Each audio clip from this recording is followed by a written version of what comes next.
আমাৰ ভাৰতবৰ্ষৰ প্ৰয়াত প্ৰধানমন্ত্ৰী ভাৰত ৰত্ন দেশৰ কাৰণে স্বজাতিৰ কাৰণে আত্মবলিদান দিয়া ৰাজীৱ গান্ধী ডাঙৰীয়াৰ আজি পুণ্যতিথি উপলক্ষে আমি দলৰ সকলোৱে তেখেতৰ প্ৰতি আজি গভীৰ শ্ৰদ্ধাঞ্জলি জনাওঁ আৰু অসমবাসী হিচাপে আমি এই কথা সদায় মনত ৰাখিব লাগিব যে যিখন অসম চুক্তি ৰাজীৱ গান্ধী ডাঙৰীয়াৰ যিটো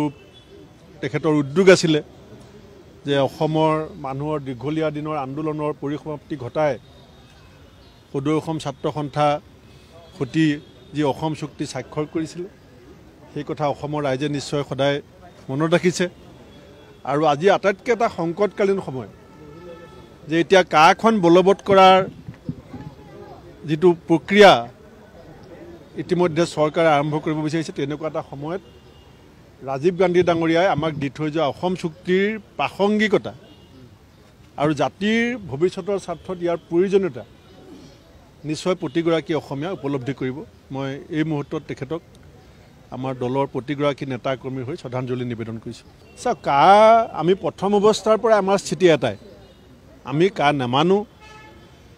বিজেপিয়ে সংসদত থকা সংখ্যাগৰিষ্ঠতাৰ জোৰত যি কাম কৰিবলৈ গৈছে সেইটো অসমৰ ভৱিষ্যতৰ কাৰণে অশনি সংকেত আৰু 4 জুনৰ পিছত আপুনি দেখিব যে ৰাহুল গান্ধী ডাঙৰীয়াই খানাপাৰাত আহি যি কথা কৈছিলে যে কংগ্ৰেছে কাৰ বিৰোধিতা কৰি যাব অসম চুক্তিৰ আত্মাক হত্যা কৰাৰ কথা আমি নামানো আৰু অসম চুক্তিৰ আমি স্বাক্ষৰকাৰী কাৰণ অসম চুক্তিত ৰাজীৱ গান্ধী ডাঙৰীয়াৰ চহী আছে গতিকে আমি সেই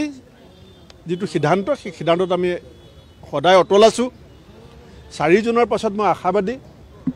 যে কাৰ ক্ষেত্ৰত আমাৰ স্থিতি আমি বাস্তৱিক ৰূপান্তৰ কৰিব পাৰিম